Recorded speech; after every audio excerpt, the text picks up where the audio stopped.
Viewers, நாங்களுடைய Lakshmi, நீங்கள் பார்த்துருக்க 0 Lakshmi. Finally விகா சேர்ந்துட்டாங்க அப்படிங்கிறது இன்றைய பகுதியில் இருக்குது.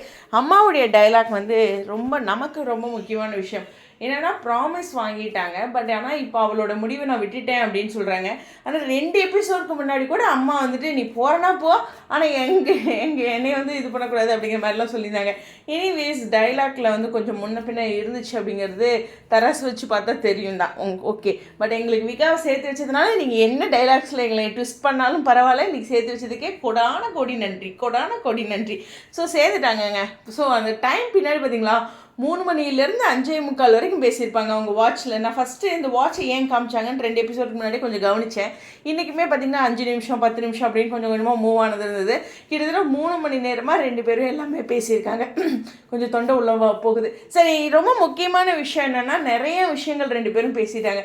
கொடைக்கானலுக்கு அந்த வெட்டிங் டே அன்னைக்கு கூப்பிட்டுறது சர்ப்ரைஸ் பண்ணலான்ட்டு, அப்புறம் வக்கீலை வச்சு மூவ் பண்ணதில் என்ன மாதிரி எழுதணும்னு நினச்சது, அதாவது எம்டி போஸ்ட்டு ஈக்குவல் ஷேர், அதை பற்றி தான். அது டைவர்ஸ் ரிலேட்டடாகவோ 1 இயர் கான்ட்ராக்ட் ரிலேட்டடாகவோ எதுவும் கிடையாது அப்படின்ட்டு விஜய் தெளிவுபடுத்தினது. 2 பேருமே நிறைய பேசிக்கிட்டாங்க. ஸோ இதில் காவேரி ஒரே ஒரு எனக்கு கேள்வி என்னென்னா, வெண்ணிலா பார்த்ததுக்கப்புறமா அவங்க நான் பெருசாக வெண்ணிலா பெருசான்னு கேட்டாங்க. அதுக்கு முன்னாடி அந்த சீன் நடக்கல. எனக்கே ஒரே குழப்பமாக இருக்குது, வாழ்க்கையில் ஒன்றும் புரிய மாட்டேங்குது. இதில் இந்த சீனை வேறு நான் ரெஃபர் பண்ணிட்டு வரணும். சரி, நீங்களே சொல்லுங்களேன், அப்படி தான் நடந்துச்சு. அதுக்கு முன்னாடியே ஒருக்கா கேட்ட மாதிரி தானே தெரிஞ்சுது.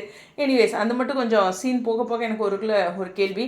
மற்றபடி பார்த்திங்கன்னா ஓகே, இதில் ராகினியோட தில்லாலங்கடியும் காவேரி கவனிச்சிருக்காங்க. ரொம்ப முக்கியமான ஹைலைட்டான விஷயம். அது மாதிரி நம்ம ஷூட்டிங் ஸ்பாட் அப்படி இருக்கலாம், அந்த மாதிரி காவேரி அங்கே போயிட்டாங்க. அது மாதிரி எக்கச்சக்கமான ஹாப்பியான விஷயமும் இருக்குது. அவங்க 2 பேரும் பேசினது, விஜயும் செஞ்சது தவறு தான், காவேரியும் ஒரு ஒய்ஃபாக கரெக்டு தான். காவேரி சொல்கிறது கரெக்டாக உள்ள வர பொண்ணுக்கே இன்றைக்கி 1000 கேள்விகளோட தான் உட்காந்துட்ருக்காங்க.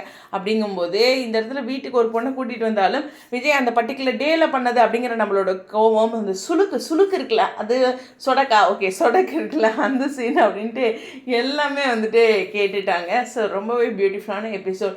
கேள்விகள் கடந்து காயங்கள் கடந்து ஃபைனலி சேர்ந்துட்டாங்களா, அதோட போதும். ஒருத்தங்க சேர்ந்துட்டாங்கன்னு வச்சுங்களேன், அதுக்கப்புறம் நம்ம இருக்கிற பிரச்சனைகள்லாம் திரும்ப பேசணும்னு வச்சுக்கோங்க, நல்லா இருக்காது. அது ரியல் லைஃப்காக. ஓகேவா, உங்களுடைய கருத்துக்கள். ஸோ ஹாப்பி என்னாச்சு இன்றைக்கி விகா ஃபேன்ஸு எக்ஸ்பெக்ட் பண்ணுறேன் அடுத்த ஒரு ஸ்வீட்டான ப்ரமோவை. உங்களுடைய கருத்துக்கள்.